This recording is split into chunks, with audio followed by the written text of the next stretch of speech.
Before we begin, a quick and important disclaimer. The following content is provided strictly for educational and entertainment purposes. It does not constitute legal, psychological, or professional relationship counseling. Divorce laws vary significantly by state and individual jurisdiction. Therefore, any historical trends or case studies mentioned should not be taken as legal advice. Viewers are strongly encouraged to conduct their own due diligence and consult with qualified legal and financial professionals regarding their specific circumstances. In the next 60 seconds, a couple in the United States will sign papers that effectively end a decade of shared history, assets, and dreams. By the time you finish this video, nearly 100 more will have done the same. We are currently living through what sociologists call the divorce now culture, a shift so profound that the traditional concept of till death do us part has been replaced by a consumerist model of till I am no longer fulfilled.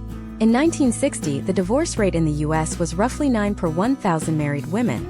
Today, while the raw numbers have fluctuated, the psychological threshold for leaving has collapsed. We are witnessing a fundamental decoupling of marriage from its historical role as a permanent economic and social anchor. This is not just about people unhappy in their homes. It is an academic and cultural phenomenon that is reshaping the American economy, the legal system, and the very architecture of the human psyche. If you think this is just about falling out of love, you are missing the massive structural forces, legal, technological, and philosophical, that have made exit strategies the new American standard. This deep dive masterclass is designed to solve one of the most complex puzzles of modern American life: understanding the hidden mechanics behind why relationships stay together or fall apart in the 21st century. Whether you are navigating your own relationship, looking at the data as a social scientist, or trying to understand how this shift impacts the broader economy, this 10-part series will provide a comprehensive roadmap. We are moving beyond the surface-level gossip of celebrity splits to analyze the rigorous data, the historical shifts in no-fault divorce laws, and the hyper-individualistic philosophy that governs our modern social contracts. By the end of this journey, you will possess a master-level understanding of the socio-economic drivers of the American domestic landscape, allowing you to see through the noise and understand the true state of the union. To understand the current state of divorce, we must first examine the transition from the institutional marriage to the soulmate marriage. Historically, marriage was a contract of survival. In the early 20th century, the domestic unit functioned as a small corporation. Roles were rigid and clearly defined by economic necessity. The husband provided the external capital, and the wife managed the internal labor and social capital. Because the survival of both parties, and their children, depended on the maintenance of this unit, divorce was not just a social taboo. It was an economic catastrophe.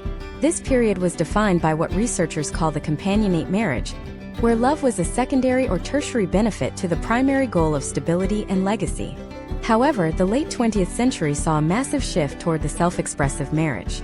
As the American middle class grew and women entered the workforce in record numbers, the economic need for marriage began to dissolve. When marriage is no longer required for physical or financial survival, its primary purpose shifts to psychological and emotional fulfillment. We began to ask our partners to be everything: a best friend, a passionate lover, a co-parent, a career cheerleader, and a spiritual guide. This creates an immense amount of pressure on the domestic unit. When a partner fails to meet these high-level psychological needs, the modern individual feels not just unhappy, but stifled. In a culture that prioritizes self-actualization above all else, staying in a marriage that does not serve your growth is increasingly seen as a failure of character rather than a commitment to a vow.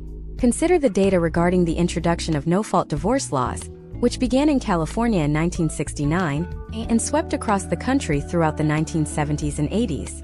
Before these laws, one party had to prove fault, adultery, cruelty, or abandonment, to legally dissolve the union. This created a high barrier to entry for the legal system. The introduction of no-fault divorce fundamentally changed the legal nature of the contract. It turned marriage into the only contract in the United States that could be terminated by one party without the consent of the other, and without proving a breach of terms. Academically, this shifted the default state of a marriage from permanent to conditional. Historical trends show that as these legal barriers dropped, the social stigma followed suit, creating a feedback loop that normalized the concept of the starter marriage. We also have to look at the role of the optimality gap. In the digital age, the awareness of alternatives has reached an all-time high. Social media and dating applications have created a paradise of options fallacy. In previous generations, your social circle was limited to your physical location, your church, your neighborhood, your workplace. Today, the average American is constantly exposed to the curated, idealized lives of thousands of others. This creates a psychological state of permanent comparison. When a spouse has a bad week or the relationship enters a natural plateau, the divorce now culture suggests that there is an optimized version of a partner just one swipe away. This is the consumerization of intimacy. We treat relationships like software updates. If the current version has bugs, we wait for the next release rather than patching the code. Furthermore, we must address the contagion effect, documented in longitudinal social studies. Research from institutions like Brown and Harvard suggests that divorce can be contagious within social networks. If a close friend gets divorced, your own chances of divorcing increase by nearly 75%. If a friend of a friend gets divorced, the likelihood still sits at around 33%. This happens because seeing a peer navigate a divorce successfully, finding a new partner, regaining autonomy, or simply surviving the process, lowers the perceived cost of the exit for everyone else in that circle. It changes the narrative from "this is a tragedy" to "this is a transition." In the US, where social circles are often built around lifestyle choices rather than ancestral roots, these clusters of marital dissolution create a culture where divorce is seen as a legitimate, and sometimes celebrated, tool for personal rebranding. The economic implications are equally staggering. We are seeing the rise of the divorce industry, a multi-billion-dollar ecosystem of mediators, forensic accountants, real estate agents specializing in quick sales, and divorce registries. The culture has moved past the point of quiet shame and into the era of the divorce party. This shift is not merely superficial. It represents a fundamental change in the American life cycle. We used to view life as a linear progression: education, career, marriage, children, retirement. Now we view it as a series of chapters or iterations. In this model, divorce is not a failure of the book. It is simply the end of a chapter that allows the protagonist to evolve. As we move through this series, we will dissect the specific data points that correlate with marital longevity, the impact of the gray divorce trend among those over 50, and the physiological effects of the divorce now mindset on the next generation. We are looking at a society that is effectively beta testing a new form of human relation, one based on radical autonomy rather than communal obligation. The questions we must answer are: what is the true cost of this autonomy? And in our quest for individual happiness, have we accidentally dismantled the very structures that provide long-term psychological security? This is the academic discourse on the divorce now culture in America. Let us begin with the deep dive into the legal revolution that started it all. To understand the legal revolution that catalyzed the divorce now culture, we must examine the seismic shift from fault-based litigation to the era of unilateral dissolution. Imagine a couple in the year 1955. Let's call them John and Mary. For John or Mary to exit their marriage, they essentially had to enter a theater of conflict where the state acted as the ultimate moral arbiter. They couldn't simply decide they were no longer compatible, or that their personal growth had diverged. To secure a legal divorce, one party had to prove the other was a bad actor. This required evidence of specific, narrow transgressions: physical cruelty, incurable insanity, or documented adultery. In many states, this led to the rise of staged adultery photos and perjured testimony, just to bypass the rigid legal bars. The state viewed the marriage contract as an unbreakable bond unless a crime against the union had been committed. Everything changed when the Family Law Act of 1969 was signed into law, taking effect in 1970.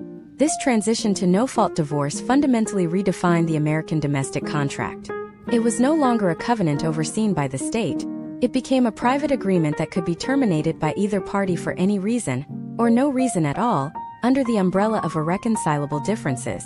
By 2026, looking back at over 5 decades of this legal framework, we can see the potential outcomes of this shift. It moved the power dynamic from the couple as a unit to the individual as a sovereign agent. When the legal cost of exit dropped, the psychological barrier to exit plummeted alongside it. Let us analyze the step-by-step mechanics of how a no-fault system changes human behavior through the lens of the incentive structure. In a fault-based system, the person who wanted to stay in the marriage held the leverage. If Mary wanted to leave but John had done nothing wrong, John could effectively block the divorce indefinitely. In the no-fault era, the leverage flipped. The person who wants to leave holds all the cards because the law no longer requires the other person's consent. This is known in legal academia as the transition to unilateral divorce. Case studies from the 1970s and 80s show that as states adopted these laws, divorce rates spiked in a phenomenon known as the divorce surge. Critics often argue that the law caused the divorces, but sociologists suggest the law merely acted as a pressure valve for decades of suppressed marital dissatisfaction. However, the long-term historical trends suggest a more complex reality. By removing the need for a villain, the law inadvertently removed the need for a hero. There was no longer a legal requirement to attempt reconciliation or to prove that the marriage was worth saving. Imagine a modern scenario in 2026. A character named Sarah, a mid-level executive in Chicago, feels a sense of vague malaise in her 7-year marriage. There is no abuse, no infidelity, and no financial crisis. In 1950, Sarah would have had no legal path to divorce. She would have been forced to navigate that malaise within the confines of the marriage, potentially leading to a renewed commitment or a long-term, quiet endurance. In 2026, Sarah's smartphone is filled with content suggesting that her malaise is a sign that she is settling. The no-fault legal system provides her a streamlined, administrative exit. The state is no longer interested in why she is leaving. It is only interested in the equitable distribution of assets. This administrative efficiency has turned the end of a marriage into a process similar to canceling a high-end gym membership. This legal streamlining has created a significant economic ripple effect, specifically regarding the feminization of poverty and the subsequent rise of the dual income trap. When divorce became easy and common, the assumption of lifelong financial protection through marriage vanished. This forced a massive entry of women into the workforce, not just for fulfillment, but as a hedge against the statistical likelihood of marital dissolution. By 2026, the dual income household is no longer a luxury. It is a mandatory survival strategy. Yet, this very strategy often increases marital stress, as both partners are now exhausted by the demands of the market, reducing the time and energy available to maintain the emotional labor required to keep a modern soulmate marriage functioning. It is a self-reinforcing cycle. The ease of divorce makes career independence necessary, and the intensity of those careers makes divorce more likely. Furthermore, we must address the specific data regarding the no-fault system and its impact on domestic violence. Academic research from the early 2000s initially suggested that no-fault laws led to a significant decrease in female suicide rates and domestic violence, as women had a cleaner exit from truly dangerous situations. This is a vital historical trend to acknowledge. The legal revolution provided a literal lifeline for thousands. However, as the culture shifted into the 2020s, the application of these laws has expanded far beyond their original intent of providing safety. We have moved from using no-fault as an emergency exit to using it as a standard door. Consider the role of the legal professional in this ecosystem. In 2026, the American legal system has refined the divorce process into a high-efficiency machine. We see the rise of collaborative divorce and mediation, which are marketed as more humane alternatives to litigation. While these methods are often less traumatic, they also serve to further normalize the transition. By making the process less painful, the legal system further lowers the threshold for decision-making. When the friction of a process is removed, the frequency of that process inevitably increases. In this deep dive, we also have to examine the concept of the social contract versus the legal contract. Legally, a marriage is now a month-to-month agreement. Socially, we still attempt to frame it as a lifelong commitment. This cognitive dissonance creates a massive amount of psychological instability in the American public. People enter marriages with the language of forever, but the legal protections of whenever. This creates a state of hypervigilance where partners are constantly scanning for signs of dissatisfaction, knowing that an exit can be initiated at any moment without warning. Step by step, we have built a society where the individual is protected from the constraints of a bad marriage, but the institution of marriage itself has been stripped of its structural integrity. We have traded collective stability for individual fluidity. In the academic world, this is referred to as liquid modernity, a state where social structures no longer hold their shape long enough for individuals to ground their lives in them. But the legal framework is only the skeleton of the problem. To truly understand the divorce now culture, we have to look at the muscles and the nerves, the technological revolution that has fundamentally altered how we perceive our partners and our possibilities. If the law made divorce possible, technology made it feel inevitable. What happens when your entire social history is documented and searchable? What happens when the ghost of every past relationship and the potential of every future one is sitting in your pocket 24 hours a day? As we move into the next phase of this discourse, we will uncover how the digital landscape has rewired the human heart to prioritize the novelty of the new over the history of the old. We are about to look at the data behind the digital wedge, and how the very tools designed to connect us are systematically tearing the American home apart. The digital wedge is not merely a metaphor. It is a quantifiable psychological phenomenon that has fundamentally altered the chemistry of modern commitment. To understand how technology accelerates the divorce now culture, we must first analyze the concept of the infinite digital horizon. Imagine a character named David living in suburban Texas in the year 2026. David is 42 years old and has been married to his wife Elena for 15 years. In the year 1996, if David and Elena hit a rough patch, David's social reality was limited to his immediate physical surroundings. The potential outcomes of a separation were viewed through a lens of scarcity. He would have to meet someone new at a grocery store, a place of worship, or through a mutual friend. The friction of finding a new partner acted as a natural stabilizer for the marriage. Fast forward to 2026, and David's smartphone provides him with a 24-hour-day stream of dopamine-inducing alternatives. This is what academics call the paradox of choice in the romantic marketplace. When David scrolls through social media or happens upon a dating algorithm specifically designed to exploit human psychology, he is not just looking at pictures. He is engaging in a subconscious cost-benefit analysis. Every time he sees a curated, filtered version of a potential life with someone else, his current reality with Elena, which includes the mundane stresses of mortgage payments, parenting disagreements, and aging, suffers by comparison. This is the transition from actual satisfaction to relative satisfaction. David might be 80% happy in his marriage, but the digital horizon suggests a 95% happiness level is just one connection away. In the divorce now culture, that 15% gap is perceived as an intolerable loss. We must look at the data regarding microcheating and digital infidelity. In the legal and social framework of 2026, the definition of betrayal has become incredibly blurred. Case studies indicate that a significant portion of marital friction now begins with non-physical interactions facilitated by encrypted messaging and social media platforms.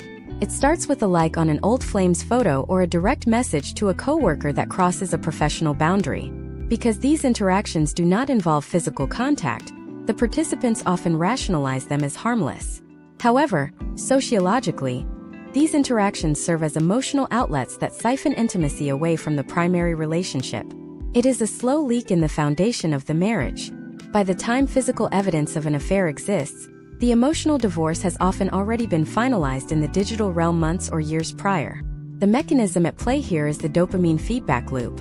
Long-term marriage is, by its very nature, a low dopamine, high serotonin environment. It is based on comfort, predictability, and deep-seated security.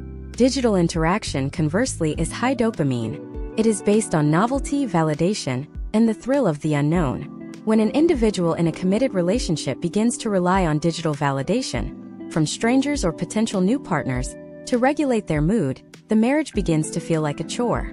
The partner becomes the person who brings the bills and the chores, while the digital world provides the excitement and the ego boost. This creates an unsustainable psychological environment where the spouse is perpetually losing a battle against a programmed algorithm designed to keep the user engaged. Consider the step-by-step breakdown of the algorithmic echo chamber of divorce. If David begins searching for content related to marital unhappiness or midlife transitions, the algorithms of 2026 will feed him an endless supply of content that validates his desire to leave. He will be shown videos of people who left their long-term partners and found immediate, ecstatic happiness. He will see influencers preaching the gospel of self-love and cutting off anyone who drains your energy. This creates a cognitive bias known as the availability heuristic. Because he sees so many examples of successful, happy divorces on his screen, he begins to believe that a happy divorce is the most likely outcome for him, ignoring the statistical reality of financial strain, social isolation, and the complex trauma of family dissolution. Furthermore, we must address the hyper-surveillance of the modern relationship. In 2026, every move a partner makes can be tracked. From read receipts on messages to location sharing, and the monitoring of financial transactions through shared apps, the level of scrutiny is unprecedented. While this is often framed as a tool for safety or transparency, it frequently leads to a breakdown in fundamental trust. When trust is replaced by surveillance, the relationship loses its organic integrity. Constant monitoring creates a high-anxiety environment where any deviation from a pattern is seen as a potential betrayal. This psychological pressure often leads individuals to seek an exit simply to regain a sense of personal autonomy and privacy. Historical trends show that technology has also shifted the timeline of divorce. We are seeing a compression of the decision-making process. What used to take years of quiet contemplation now happens in weeks of digital intensity. The ease with which an individual can secure a separate apartment, move their finances to a digital-only bank, and find a new social circle online has reduced the physical logistics of leaving to a series of clicks. The divorce now culture thrives on this lack of friction. When the physical world makes it easy to leave, and the digital world makes it look attractive to leave, the internal resolve required to stay and work through difficult seasons is systematically eroded. Let's look at a case study regarding the 2026 phenomenon of the digital clean break. In previous decades, a divorced couple would still be tethered by mutual friends and community ties. Today, the ability to block, unfollow, and delete an entire history allows for a level of social erasure that was once impossible. This makes the prospect of divorce less daunting because it promises a total reset. You can literally delete the old version of your life and upload a new one. This illusion of the tabula rasa, the blank slate, is one of the most powerful drivers of the divorce now mindset. It ignores the biological and psychological reality that humans carry their history with them, but the technology provides a compelling enough lie to convince people to pull the trigger on their domestic lives. This technological wedge is not just about the people leaving, it is about the entire infrastructure of how we value human beings. We have moved from a model of character to a model of personality. Personality is what you see on a screen. Character is what you live with for 20 years. As our culture becomes more screen-dominated, we naturally begin to value the fleeting traits of personality over the enduring traits of character. This makes long-term marriage almost impossible to sustain because no one can maintain a high-vibrancy digital personality within the intimate, unwashed reality of a shared home. As we conclude this analysis of the digital wedge, we find ourselves at the intersection of technology and biology. We are using 21st century tools to manage a prehistoric need for connection, and the wires are crossing. But there is a deeper, more invisible force at play than just the apps on our phones. It is the shifting economic reality of the American household, specifically the way we have commodified the domestic sphere. If technology provided the opportunity and the law provided the path, it is the modern economy that provided the motive. In the next part, we are going to dive into the hidden financial architecture of the 2026 household. We will uncover why the very way we earn and spend money in the United States has made the concept of a lifelong partnership an increasingly difficult financial liability. We are moving from the heart and the screen to the bank account, and the data there is perhaps the most shocking of all. What if the most romantic thing you ever did was actually a calculated risk that the 2026 economy is no longer designed to support? The financial architecture of the American household in 2026 has undergone a silent, structural collapse, moving from a model of shared equity to a model of individual risk management. To understand why divorce has become a common economic pivot, we must analyze the rise of the individualized economy. In the mid-20th century, the family was the primary economic unit. Taxation, insurance, and even consumer credit were designed around the assumption of a permanent partnership. Today, that assumption has been inverted. Our modern economy treats the individual as the most efficient unit of consumption and labor. Imagine a couple in 2026 named Marcus and Chloe. Both are high-achieving professionals in the gig-heavy, remote-first economy. Historically, their ancestors would have pooled resources into a single joint account, creating a communal pot where individual contributions were secondary to the survival of the collective. In 2026, Marcus and Chloe likely maintain a yours, mine, and ours financial structure. They have separate checking accounts, separate credit scores, and separate investment portfolios in varying asset classes. While this is often framed as a sign of healthy independence, it creates a psychological environment where the exit costs are significantly lowered. Because their lives are not financially intertwined to the point of inextricability, the friction of uncoupling is reduced to a simple mathematical calculation. We must examine the phenomenon of the dual income trap, a concept pioneered by academic researchers that has reached its logical extreme in 2026. In a single-income household, the non-working spouse provides a form of internal insurance.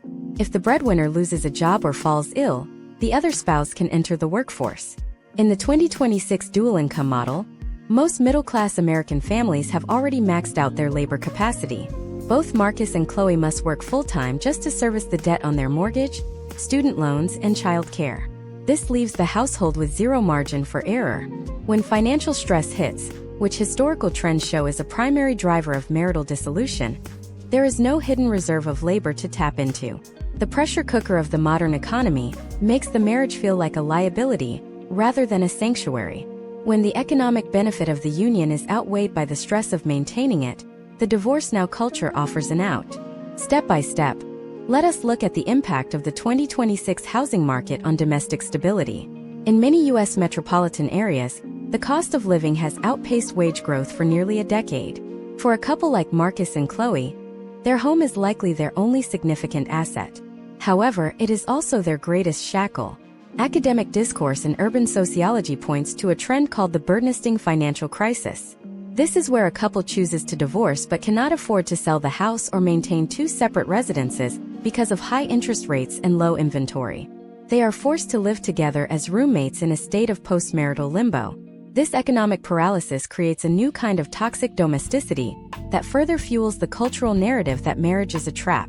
The inability to afford the divorce paradoxically makes the desire for it more intense, as the individual feels physically and financially imprisoned by a contract they no longer desire. Then there is the issue of career elasticity. In the current year 2026, the average American worker changes jobs every 3 to 4 years. This requires a high degree of geographic and temporal flexibility. Marriage, by its nature, is an inelastic institution. It requires roots, compromise, and often the sacrifice of one partner's career progression for the other's. In a hyper-competitive global market, this sacrifice is increasingly viewed as an unacceptable opportunity cost. Case studies in corporate sociology show that individuals are now more likely to prioritize their professional trajectory, their primary source of security in a volatile world, over their marital stability. If Chloe is offered a promotion that requires moving to a different coast, and Marcus's career is rooted in their current city, the divorce now culture provides a framework where choosing the career is seen as a legitimate act of self-preservation. We must also address the commodification of domestic labor. In previous generations, things like cooking, cleaning, and childcare were handled within the marriage through a division of labor. In 2026, we have outsourced these functions to the service economy. We use apps for food delivery, professional services for house cleaning, and corporate entities for elder care. When you commodify the functions that once made a partner indispensable, you reduce the partner's value to their emotional and sexual output. If the emotional connection wavers, there is no functional necessity holding the unit together. The partner has been replaced by a subscription service. Let us analyze the step-by-step impact of student loan debt on the American divorce rate. Many couples entering marriage in 2026 are carrying six-figure debts into the union. This creates a debt-to-income ratio that puts immense strain on the relationship from day one. In many cases, the financial burden leads to delayed childbearing, which historical trends suggest can lead to a lower sense of shared purpose in the early years of marriage. When the marriage fails to provide the immediate psychological payoff expected in a soulmate model, the individual looks at the crushing debt and the lack of traditional milestones and concludes that the ROI, return on investment, of the relationship is negative. Furthermore, we cannot ignore the rise of the post-marital economy. There is now a massive market geared toward the newly single. From real estate developments designed for single occupants to travel packages and social clubs specifically for the divorced, the economy has adapted to profit from the breakdown of the family unit. In 2026, being a single consumer is often more profitable for corporations than being part of a stable, frugal family unit.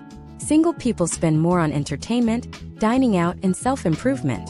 This creates a subtle but pervasive cultural pressure where the marketplace itself validates the divorcee lifestyle as more vibrant and lucrative than the domestic alternative. The academic term for this is the neoliberalization of intimacy. It is the application of market logic to the human heart.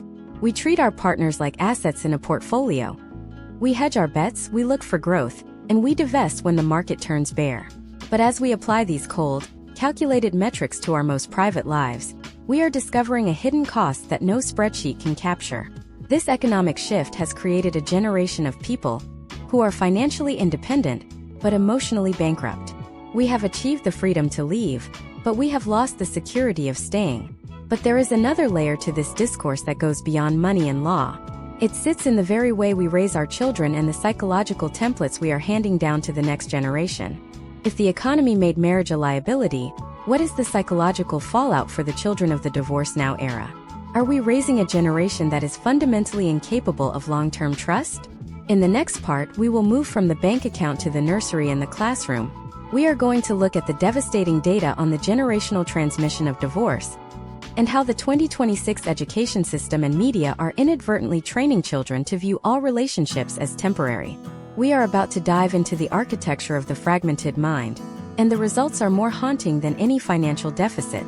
The architecture of the fragmented mind begins with the normalization of transition. To understand the psychological fallout of the divorce now culture, we must look at the generational transmission of relational instability through the lens of attachment theory. In the year 2026, we are observing a cohort of young adults who were raised during the peak of the self-actualization movement.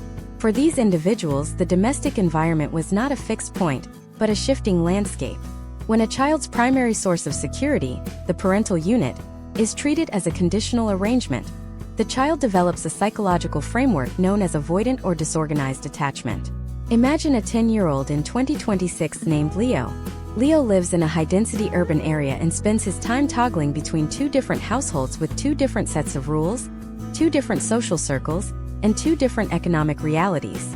This is often marketed as successful co-parenting, and in many case studies, it is indeed a necessary and healthy alternative to a high-conflict home. However, from an academic perspective, this constant state of transition prevents the formation of a singular, grounded sense of place. Leo is learning at a neurological level that love is something that can be revoked when the terms of the contract are no longer mutually beneficial. This creates a hypervigilance in his own future relationships. By the time Leo reaches adulthood, he is biologically predisposed to view commitment as a risk to be managed rather than a foundation to be built upon. Step by step, let us analyze the intergenerational transmission of divorce, a phenomenon well documented in sociological literature. Historical trends indicate that children of divorced parents are roughly twice as likely to experience a divorce in their own adult lives compared to those from intact families. This is not due to a lack of desire for stability. In fact, many children of divorce report a higher than average desire for a permanent marriage. The issue lies in the lack of a conflict resolution template. In a stable marriage, children witness the messy, non-linear process of repair. They see the argument, the cooling-off period, the negotiation, and the eventual reconciliation. In the divorce now culture, the repair phase is often skipped in favor of the exit phase. Consequently, when Leo encounters his first major conflict in a relationship 10 years from now, he lacks the mental map for repair. His default setting is to view the conflict as evidence of incompatibility, rather than an opportunity for growth. We must also examine the role of the 2026 educational system and media in shaping this fragmented mind. In classrooms across the United States, the curriculum has shifted toward prioritizing individual autonomy and social-emotional learning that emphasizes personal boundaries over communal sacrifice. While boundaries are essential for health, the academic discourse suggests that we have overcorrected. We are teaching children that any discomfort within a social unit is a sign of a toxic environment. This creates a generation of emotional lightweights who view the natural friction of long-term partnership as a violation of their personal peace.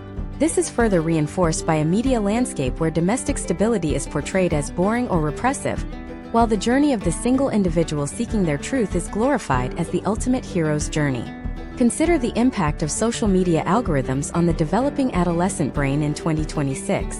Adolescents are now exposed to a constant stream of relationship advice content that encourages a disposable mindset. Terminology like red flags, gaslighting, and love bombing are often weaponized by the algorithm to categorize complex human behaviors into binary labels. For a teenager, this simplifies the world, but it also strips away the nuance required for a long-term bond. They are being trained to perform a constant audit of their peers and family members. If a person does not provide a positive return on emotional investment at all times, the cultural instruction is to ghost or delete. This digital training ground is the precursor to the divorce now adult mindset. Historical trends also point to the phenomenon of parentalification in the wake of divorce. In many 2026 households, a divorced parent may lean on their child for emotional support, effectively flipping the hierarchy of the home. This forces the child into an adult psychological role before they are developmentally ready. The potential outcome is a child who grows up feeling responsible for the emotional well-being of others, while simultaneously resenting the burden. As adults, these individuals often struggle with intimacy because they associate deep connection with a loss of self and a crushing weight of responsibility. They become the primary drivers of the solo living trend, choosing the safety of isolation over the perceived danger of being someone else's emotional anchor. Furthermore, we must address the data on the decline of the village. In 1950, a child in the U.S. was surrounded by a dense network of extended family and long-term neighbors. This provided a buffer. If the parents were struggling, there were other stable adults to provide a sense of continuity. In 2026, the American family is increasingly isolated in a hypermobile society. When a divorce occurs, the child's entire world collapses because the world was only 3 people deep. The psychological impact of this collapse is profound. It leads to what researchers call relational fragility, where the individual believes that the world is inherently unstable and that people are fundamentally unreliable.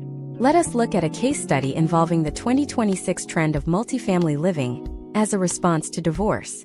Some parents are attempting to mitigate the trauma by living in communal housing with other divorced families. While this provides some social support, it also creates a fragmented sense of identity for the child. They are part of a shifting collective rather than a stable lineage. This further erodes the concept of the family as a permanent, multi-generational institution. We are moving toward a model of seasonal kinship, where families are formed and dissolved based on the current needs of the adults, leaving the children to navigate a world where the only constant is change. The academic discourse here is clear. We are conducting a massive, uncontrolled psychological experiment on the American youth. We are removing the structural supports of the domestic unit and replacing them with the ideology of the self. While this has freed many adults from unhappy situations, it has left the next generation with a profound sense of existential loneliness.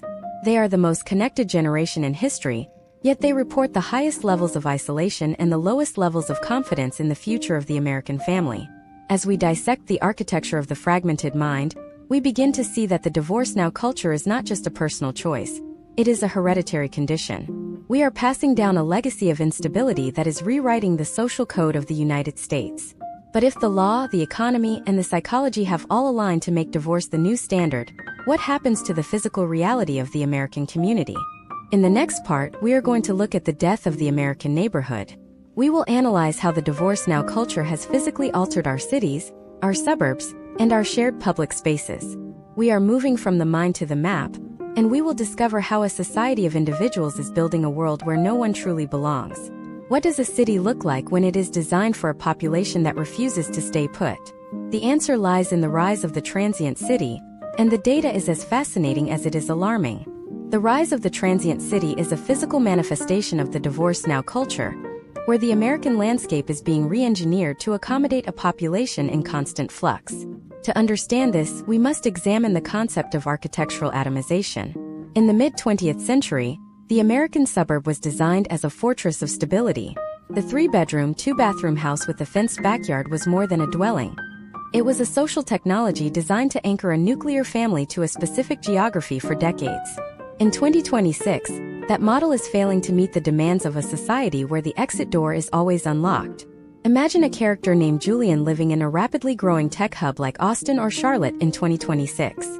Julian is 38 and recently divorced. In 1980, Julian would have struggled to find a place in a neighborhood dominated by families.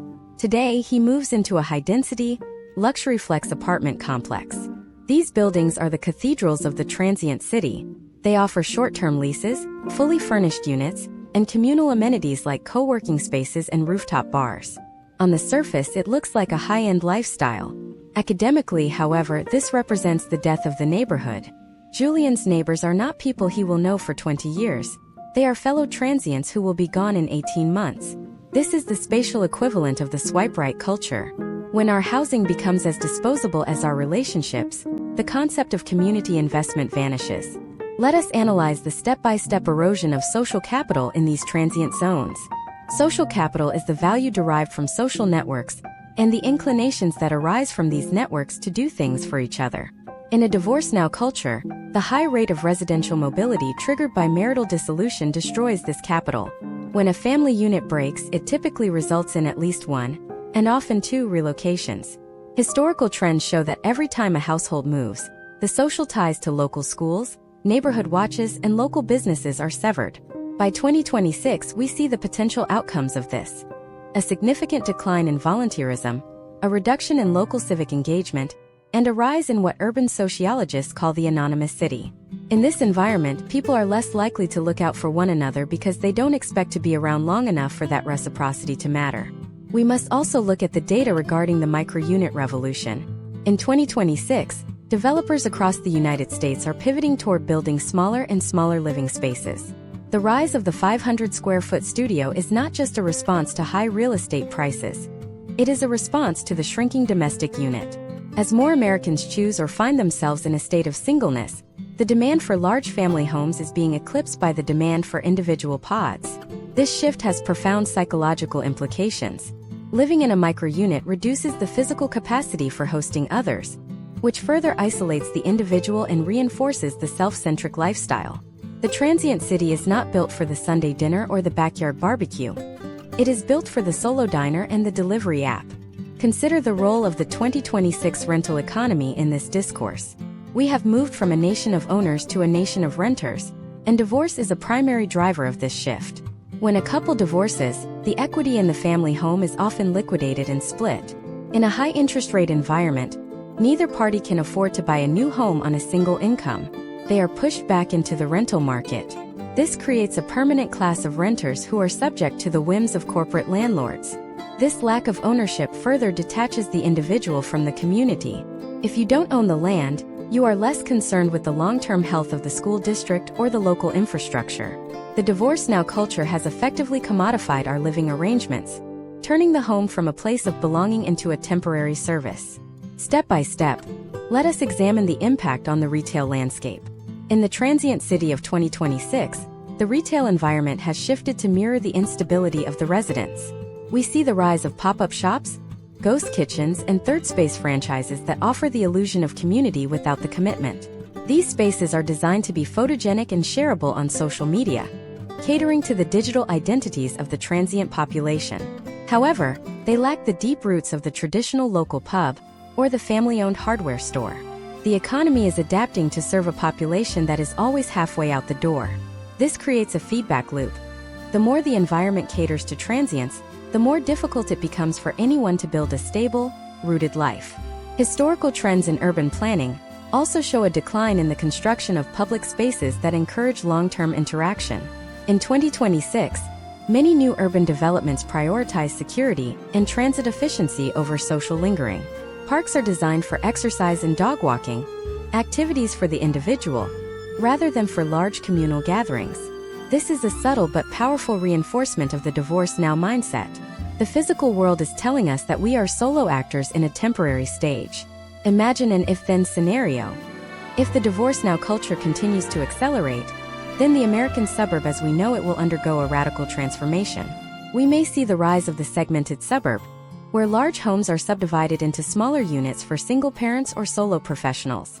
The traditional school bus routes will be replaced by a chaotic web of rideshare pickups for children moving between households. The neighborhood will no longer be a collection of families, but a collection of individuals who happen to share a zip code. Case studies of cities like Seattle and San Francisco already show the early stages of this transition, with high rates of solo occupancy and a corresponding decline in traditional community organizations. Furthermore, we must address the data on the loneliness epidemic in these transient hubs. Despite being surrounded by thousands of people, residents of transient cities report some of the highest levels of social isolation in U.S. history. The divorce now culture provides the freedom to move, but it does not provide the infrastructure to be known.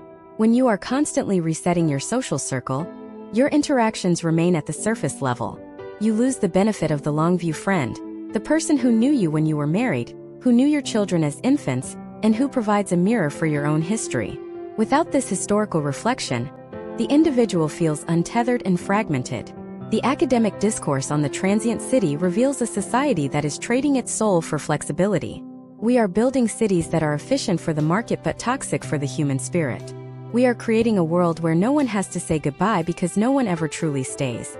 But as we look at the map of this new America, we have to ask, what happens to our sense of national identity when the home is no longer the foundation?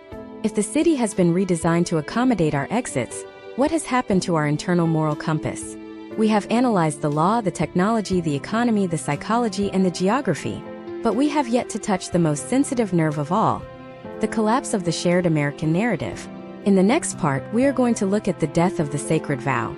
We will analyze how the shift from a religious to a secular framework has stripped marriage of its transcendent meaning, leaving us with a contract that is as fragile as the paper it's printed on. We are about to enter the realm of philosophy and belief, where the data shows a staggering decline in the very concept of the unbreakable. What happens when a nation stops believing in forever? The answer is more than just a statistic. It's a total cultural reboot. The total cultural reboot begins with the secularization of the social contract. To understand why the concept of forever has evaporated from the American psyche in 2026, we must analyze the transition from the covenantal marriage to the consumerist marriage. Historically, the marriage vow was viewed as a transcendent oath, witnessed by a community and a higher power, which placed the preservation of the union above the immediate happiness of the individuals. In this framework, the vow was the bedrock of the social order. Today, that bedrock has been replaced by a fluid, secularized agreement that prioritizes individual autonomy and emotional satisfaction. Imagine a character named Taylor in 2026. Taylor is 34 and planning a wedding. Instead of the traditional, rigid liturgy that emphasizes for better or for worse, Taylor and their partner are drafting personalized vows that include phrases like "as long as our love shall last," or "until we no longer grow together." This is a subtle but monumental shift in the linguistic architecture of commitment. By 2026, the potential outcomes of this shift are visible in the way we handle conflict. If the foundation of the relationship is based on personal growth rather than a fixed oath, then any moment the relationship stops facilitating that growth, the logical secular response is to terminate the contract. We have moved from a culture of endurance to a culture of optimization. Step by step, let us examine the data regarding the decline of religious influence on marital stability in the United States. Historically, religious affiliation was one of the strongest predictors of marital longevity. This was not necessarily because religious couples were happier, but because the religious framework provided a high cost for exit, social stigma, theological consequences, and a robust support network that prioritized reconciliation. As the U.S. has become more secular, these external supports have vanished. In 2026, the majority of weddings are performed by civil celebrants or friends ordained online, stripping the ceremony of its traditional role as a rite of passage into a permanent state. Case studies in the sociology of religion show that without this sacred canopy, the individual feels a greater sense of permission to leave when the relationship becomes difficult. We must also look at the role of romantic individualism as the new national religion. In this belief system, the highest moral good is the discovery and expression of the true self. If a marriage interferes with this self-discovery, it is viewed as a form of oppression. This is the core of the divorce now philosophy. We see this manifested in the 2026 trend of the sabbatical marriage, where couples take planned breaks from each other to explore individual identities.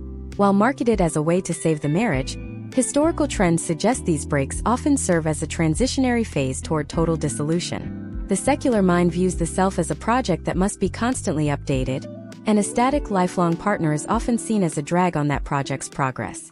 Consider the impact of secular therapy on the American domestic landscape. In 2026, the therapist has replaced the priest or the elder as the primary arbiter of marital health. While therapy provides essential tools for communication, the academic discourse suggests that modern therapeutic models are inherently individual-centric. The goal of the therapy is often the well-being of the client, not the preservation of the marriage. If a therapist determines that a client's marriage is a source of anxiety or an obstacle to self-actualization, the clinical recommendation is frequently to prioritize the self. This has led to a phenomenon called the therapeutic divorce, where the decision to leave is validated by professional authority, removing any lingering sense of moral failure. Historical trends also point to the collapse of the marriage mythos. Every culture needs a story that justifies its sacrifices. For centuries, the American story was one of building a legacy through a stable family unit. In 2026, that story has been replaced by the narrative of the journey. In this new story, the hero moves through various experiences, relationships, and locations, gathering wisdom and memories along the way. Divorce is not seen as the end of the story, but as a plot twist that allows for a new character arc. This shift in storytelling, from the novel of the family to the anthology of the individual, makes the concept of forever seem not only impossible but undesirable. Why would a hero stay in one setting for 50 years when the world offers so many more chapters? Let us analyze the step-by-step impact of the 2026 ritual economy. We now have rituals for the end of a relationship that mirror the rituals for the beginning. We have divorce parties, uncoupling ceremonies, and legal filing celebrations. These rituals serve a vital sociological function. They normalize and celebrate the transition. When a culture begins to celebrate the exit with the same intensity as the entry, it signals that the two events are of equal moral and social value. This further erodes the sacred nature of the vow. In 2026, the vow is no longer a wall that protects the couple from the world. It is a fence that can be easily moved as the property lines of the self expand. Imagine an if-then scenario. If a society removes all social, religious, and legal barriers to divorce, then the only thing holding a marriage together is the daily, fluctuating emotional state of the participants. This is what academics call the pure relationship. It exists only for its own sake and can be terminated at will. While this offers a high degree of freedom, the data in 2026 shows it also leads to a high degree of anxiety. When you know your partner can leave at any moment for any reason, you are less likely to make the deep, vulnerable investments required for true intimacy. You keep your bags packed, both emotionally and financially. This lack of deep investment then leads to the very dissatisfaction that triggers the divorce, creating a self-fulfilling prophecy of instability. Furthermore, we must address the data on the secularization of forgiveness. In a covenantal model, forgiveness is a requirement, often viewed as a reflection of a higher grace. In the 2026 secular model, forgiveness is an option, often viewed through the lens of mental health. If forgiving a partner is seen as a burden on one's emotional labor, the modern individual is encouraged to let go and move on rather than do the hard work of reconciliation. This has made the American marriage highly intolerant of flaws. We have moved from a culture that says you are a sinner and I am a sinner so we must work together, to a culture that says you are toxic and I deserve better. The academic discourse on the death of the sacred vow reveals a nation that has gained the world of autonomy, but is losing the soul of commitment. We have traded the heavy, sometimes suffocating blanket of the sacred for the light, often cold garment of the secular. But as we stand in the ruins of the forever ideal, we must look at what is rising to take its place. If the vow is dead, what is the new social glue? We have seen how the law, the economy, and philosophy have all leaned into the divorce now culture. But there is a biological reality that we cannot ignore. Even as we deconstruct the marriage, our bodies and brains are still hardwired for a kind of stability that our culture no longer provides. In the next part, we are going to dive into the biological backlash. We will analyze the shocking data on the physical health of the divorced versus the married in 2026, the rising rates of stress-related illnesses in the transient population, and the way our very DNA is reacting to the loss of the long-term bond. We are moving from the spirit to the cells, and the findings are a powerful warning that the divorce now culture may be at odds with our very survival as a species. What happens when the culture tells us to move, but our biology screams for us to stay? The biological backlash is the silent collision between our ancient evolutionary programming and the modern divorce now culture. To understand the gravity of this part of the discourse, we must look at the human body as a biological record keeper of our social stability. For millions of years, human survival was predicated on the formation of deep, stable, and enduring pair bonds. Our brains developed sophisticated neurochemical systems to reward long-term cooperation and punish social isolation. When the cultural software of 2026 tells us that relationships are disposable, it is effectively issuing a command that our biological hardware is not equipped to execute without significant physical cost. Imagine a character named Robert in 2026. Robert is 55 years old and has recently navigated his second divorce. Culturally, he is told that this is a fresh start and a chance to rediscover his passions. Biologically, however, Robert's body is entering a state of chronic high alert.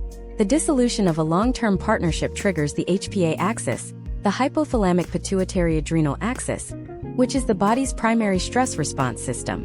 In 2026, academic research into psychoneuroimmunology has shown that the stress of marital dissolution is not just a feeling. It is a systemic inflammatory event.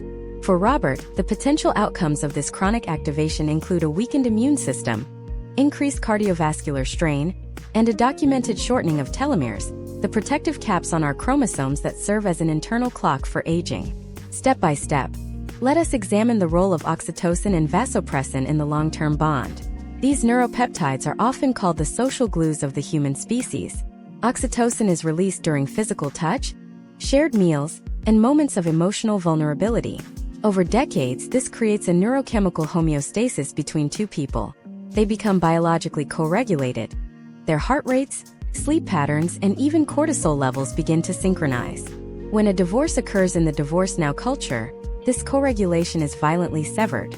The individual doesn't just lose a partner, they lose their biological regulator. Case studies in 2026 show that recently divorced individuals often suffer from profound sleep disturbances and cardiac arrhythmias, as their bodies struggle to find a new equilibrium without the presence of the other. We must also address the data regarding the longevity gap. Historical trends have consistently shown that married individuals, particularly men, live longer and healthier lives than their divorced or single counterparts. In the year 2026, this gap has not narrowed despite our medical advancements. The reason is rooted in the concept of social buffering.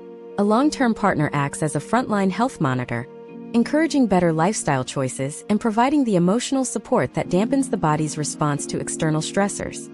In a culture that prioritizes the ease of exit, we are systematically removing the most effective health intervention ever discovered: a stable, committed relationship. Consider the impact of the divorce now culture on cortisol levels. Cortisol is the body's primary stress hormone. While it is essential for the flight or fight response, chronic elevation is toxic to the brain, particularly the hippocampus, which is responsible for memory and emotional regulation.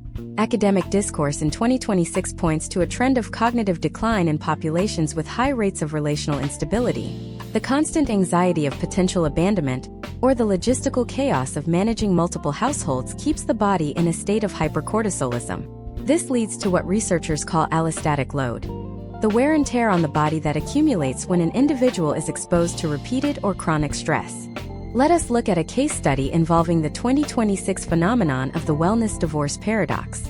We see thousands of Americans investing heavily in biohacking, wearable health trackers, and boutique fitness regimes, all while navigating a culture that encourages the very domestic instability that undermines those health gains. You cannot out-meditate the biological trauma of a fractured home. The data suggests that the physiological benefits of a green smoothie are statistically insignificant compared to the physiological damage of a high-conflict or frequent exit domestic life. We are trying to solve a biological crisis with consumer products, rather than addressing the structural instability of our social lives. Furthermore, we must look at the impact on the next generation's biology. We have discussed the psychology of children like Leo and Sarah, but what about their epigenetics? In 2026, we are beginning to understand how the stress of a divorce now environment can leave chemical marks on a child's DNA. This is known as epigenetic signaling. When a child grows up in a state of constant relational flux, their body may pre-program itself for a high-threat environment. This can lead to an earlier onset of puberty, a higher baseline for anxiety, and an increased risk of metabolic syndromes in adulthood. We are not just changing our minds. We are changing the biological expression of our offspring to fit a world of instability. Imagine an if-then scenario. If the United States continues to normalize the seasonal marriage model, then we may see a significant decline in the overall health of the national population that no amount of healthcare spending can fix. We are moving toward a state of social frailty. Just as the body becomes frail when it lacks physical nutrition, the social body becomes frail when it lacks the nutrition of deep, enduring bonds. The divorce now culture offers a feast of novelty but a famine of security, and our cells are starting to notice. The academic discourse here reveals a profound irony. In our quest for individual freedom and the removal of all relational constraints, we have accidentally created a biological prison. We are free to leave, but we are not free from the physiological consequences of leaving. Our culture celebrates the independent spirit, but our biology remains stubbornly, inconveniently communal. As we analyze the biological backlash, we see that the divorce now culture is hitting a physical ceiling. The human body is a finite resource, and it cannot sustain the level of stress required to treat the most fundamental human bond as a temporary arrangement. But there is one final piece to this masterclass that we have not yet touched. If the law, the economy, the technology, the psychology, the geography, the philosophy, and the biology are all pointing toward a crisis, what does the future actually hold? We are at a tipping point. In the next part, we are going to look at the great realignment of 2027 and beyond. We will analyze the emerging countermovements, The rise of the new traditionalists and the data-driven push for neo-stability. Is the divorce now culture a permanent fixture of American life?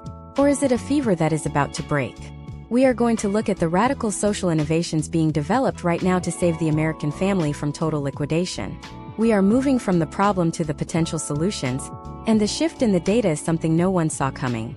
The Great Realignment is not a return to the past, but a data-driven evolution toward a new form of domestic stability that critics are calling neo-stability. As we sit in the midpoint of 2026, the exhausted pendulum of the divorce now culture has begun its slow, heavy swing back toward the center. To understand this shift, we must analyze the emergence of the intentional marriage movement. This is a cohort of Americans who have lived through the peak of the transition and have decided that the cost of radical autonomy is simply too high. They are not looking for the repressive models of the 1950s, but rather a technologically assisted, psychologically informed framework for staying together. Imagine a character named Jordan in late 2026. Jordan is a 30-year-old software engineer in Seattle. Having seen his parents and two older siblings go through the meat grinder of the modern divorce system, Jordan views traditional marriage as a high-stakes engineering problem. Instead of relying on the romantic fumes of the soulmate model, Jordan and his partner utilize premarital architecture. This involves exhaustive, data-backed compatibility testing, ironclad lifestyle agreements that go far beyond a standard prenuptial agreement, and a commitment to radical transparency in their digital lives. In this model, the decision to stay is not left to chance or mood. It is supported by a robust infrastructure of mutual accountability. Step by step, let us examine the rise of the Covenant 2.0 movement. This is an academic and social phenomenon where couples are voluntarily opting into legal frameworks that make divorce harder, not easier. In states that offer covenant marriage licenses, we are seeing a surprising uptick in Gen Z and millennial interest. These couples are choosing to sign a contract that requires mandatory counseling before a divorce can be filed and establishes longer waiting periods for dissolution. Historical trends suggest that when you increase the friction of the exit, the parties involved are more likely to engage in the heavy lifting of reconciliation. For this new generation, the difficulty of the exit is not seen as a prison, but as a protective barrier that keeps them from making impulsive decisions during the inevitable plateaus of a long-term bond. We must also look at the data regarding the professionalization of relationship maintenance. In 2026, we are seeing a shift away from crisis-based therapy and toward preventative maintenance. Just as individuals have personal trainers for their bodies, neo-stabilist couples are hiring relationship architects. These professionals use behavioral data, communication audits, and scheduled retreats to keep the union in peak condition. This is a rejection of the idea that a good marriage should be natural or effortless. The academic discourse is shifting toward the belief that marriage is a highly complex skill that must be practiced and refined. Case studies of couples using these maintenance models show significantly higher rates of reported satisfaction and lower rates of domestic conflict. Consider the role of the new traditionalists in the 2026 American landscape. This group is utilizing the tools of the modern world to rebuild the village we lost. We are seeing the rise of the co-living family compound, where multiple branches of an extended family or groups of close friends buy property together to share the burdens of childcare, elder care, and household management. By reintroducing the village, these communities are lowering the stress on the individual marital unit. When a husband and wife are not each other's only source of emotional support and labor, the marriage becomes more resilient.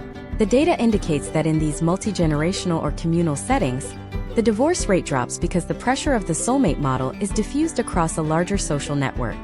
Historical trends in the labor market are also contributing to the Great Realignment. In 2026, as the limitations of the gig economy become more apparent, there is a renewed valuation of the stable domestic unit as a hedge against economic volatility. We are seeing a trend called financial fusion, where couples are moving away from the yours and mine model back toward shared equity. This is not out of sentimentality, but out of a cold realization that in a volatile market, two-person economic units are far more likely to achieve long-term capital growth and housing security. The divorce now culture is being undermined by the sheer economic necessity of the stay-together reality. Let us analyze the step-by-step impact of the 2026 digital detox movement on domestic stability. After a decade of the digital wedge, a significant portion of the U.S. population is opting for technology-regulated homes. These are households where algorithms are strictly controlled and social media use is limited to protect the intimacy of the domestic sphere. By removing the constant stream of relative comparison and the dopamine loops of digital validation, these couples are experiencing a resurgence of contentment. They are reclaiming their attention from the market and reinvesting it in their partners. This is a radical act of rebellion against the consumerization of intimacy. Imagine an if-then scenario. If the current trajectory of the Great Realignment continues, then by 2030, we may see the first significant, sustained drop in the U.S. divorce rate in over half a century. We are witnessing the birth of the high-stakes union. This is a marriage that is harder to get into, more expensive to maintain in terms of time and effort, but significantly more durable. The culture is beginning to realize that the cheap, easy-access marriage of the late 20th century was a flawed product. We are moving toward a model where the domestic contract is viewed with the same gravity as a high-level business merger. Furthermore, we must address the rise of the marriage educator in public schools. In 2026, some jurisdictions are experimenting with curricula that teach the science of long-term bonding to high school students. They are learning about the HPA axis, the psychology of attachment, and the economic data of family dissolution. This is an attempt to deromanticize marriage and rematerialize it as a vital social and biological infrastructure. By educating the next generation on the true costs of the divorce now culture, the state is attempting to foster a new baseline of relational literacy. The academic discourse on the Great Realignment suggests that we are not moving backward to a simpler time, but forward into a more intentional one. We are using our understanding of biology, economics, and psychology to build a better version of the American home. We have learned that freedom without structure is merely a different kind of trap. But even as this realignment takes hold, it faces a massive obstacle: the lingering ghost of the divorce industry and the cultural momentum of 50 years of dissolution. As we move into the final part of this masterclass, we have to look at the ultimate synthesis. We have deconstructed the law, the technology, the economy, the mind, and the biology. We have looked at the emerging solutions. Now we must ask the final, most important question: what is the true state of the union in 2026, and where do we go from here? We are about to reveal the hidden data that connects all these threads into a single shocking picture of the American future. This is the conclusion of the discourse, and it will change the way you look at your partner, your home, and your country forever. The final revelation is not about who stays or who goes. It is about the very nature of human survival in the age of the individual. The synthesis of this academic discourse brings us to the ultimate realization. The divorce now culture in 2026 is not merely a social trend, but a fundamental restructuring of the American evolutionary strategy. We have arrived at the climax of the age of the individual, where the collective survival of the family has been traded for the hyper-optimization of the self. To understand the true state of the union, we must look at the data regarding the radical divergence of the American domestic experience. We are no longer a nation with a single marital standard. We are a bifurcated society. On one side, we have the neo-stabilists who are doubling down on high-cost, high-reward permanent unions. On the other, we have the fluidity class, for whom relationships have become a series of high-frequency, low-duration life chapters. Imagine a final character study of a woman named Maya in 2026. Maya is a representative of the rising leadership class in a major American city. She has navigated the complexities of the digital wedge, the legal ease of no-fault systems, and the economic pressures of the dual income trap. Maya's decision to commit or to exit is the final data point in our masterclass. If Maya chooses to stay, she is doing so with a level of intentionality that would have been alien to her grandparents. She is using biofeedback data, financial forecasting, and therapeutic audits to maintain a union that the surrounding culture is constantly trying to dissolve. If she chooses to leave, she is participating in a well-oiled social machine designed to facilitate her transition with maximum efficiency and minimum stigma. This is the new American duality: the hyper-contracted marriage versus the hyper-efficient divorce. Step by step, let us analyze the hidden data point that connects all these threads: the demographic winter of the individualist. Historical trends in the 2020s have shown a direct correlation between the rise of the divorce now culture and a collapse in birth rates. When the domestic unit is perceived as temporary, the biological and economic investment in children becomes an untenable risk. By 2026, the potential outcomes of this are clear in our national statistics. We are seeing a shrinking workforce and a rapidly aging population that lacks the traditional family safety net. The divorce now culture has effectively externalized the cost of our emotional freedom onto the future of the state. The individual gets the freedom of the now, but the society pays the price of the later. we must look at the case studies of the corporate response to this social fragmentation. In 2026, major American employers are beginning to offer marital insurance and relationship coaching as part of their benefits packages. Why? Because the data shows that domestic instability is the primary driver of lost productivity and high employee turnover. The market, which once thrived on the consumption habits of single individuals, is now realizing that a fractured society is an unstable market. We are seeing a shift where the private sector is attempting to re-engineer the stability that the culture has discarded. This is the great corporate realignment, the realization that the long-term health of the economy depends on the long-term health of the home. Consider the impact of the 2026 legal backlash. We are beginning to see the first wave of legislative attempts to reintroduce friction into the divorce process, not through moralistic laws, but through economic ones. Some jurisdictions are discussing the implementation of a social stability tax on high-frequency divorces, or the mandatory indexing of future earnings for children of fractured homes. This is the state's attempt to recoup the massive costs associated with the psychological and social fallout of the divorce now era. The academic discourse is shifting from a focus on individual rights to a focus on communal sustainability.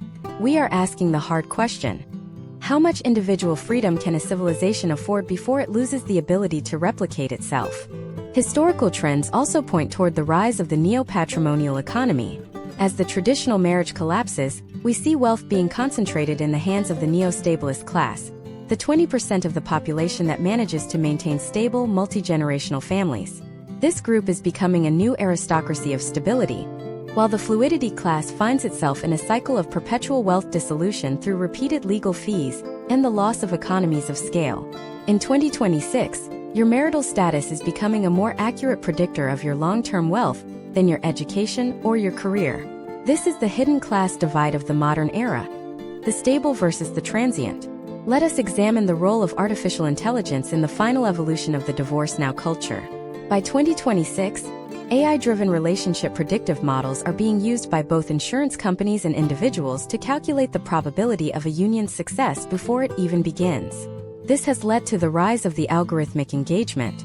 People are increasingly unwilling to enter a union unless the data suggests a high probability of longevity. Paradoxically, this data-driven approach often discourages the very vulnerability and risk-taking required to build a deep bond. We are trying to use technology to solve a problem that is inherently human, and the result is a sterile, risk-averse form of intimacy that lacks the marrow of the old-world covenant. Imagine an if-then scenario. If the United States does not find a way to reconcile its desire for radical individual autonomy with its biological and social need for stability, then we may see a period of prolonged social stagnation. The divorce now culture is a symptom of a deeper crisis of meaning. We have conquered the physical world, but we have failed to master the internal world of commitment and sacrifice. The masterclass of 2026 reveals that we are a nation at war with its own nature. We want the benefits of the long-term bond without the constraints of the long-term vow. The academic discourse on the divorce now culture concludes with a sobering reality check. There is no going back to the past, but the current path is leading to a biological and social dead end. The future belongs to those who can innovate new ways to stay together in a world that is designed to pull them apart. We are moving toward a period of radical domestic experimentation. Some will succeed in building neo-stablist fortresses, while others will continue to navigate the high-speed currents of the transient city. The choice you make in your own home is the most significant political and economic act you will ever perform.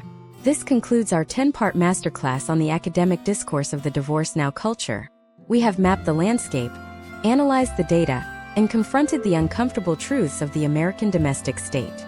But as the data continues to flow in and the year 2026 unfolds, a new question emerges from the wreckage of the old order. What if the very definition of family is being rewritten by a technology we haven't even discussed yet? What if the next phase of human connection doesn't involve another human at all? As we look toward 2027, the data suggests that the greatest threat to the American marriage isn't divorce. It's the rise of the synthetic companion. We are about to enter a world where the choice isn't between staying or leaving, but between the real and the simulated. The discourse is only just beginning. Stay tuned for the next deep dive into the post-human domestic frontier.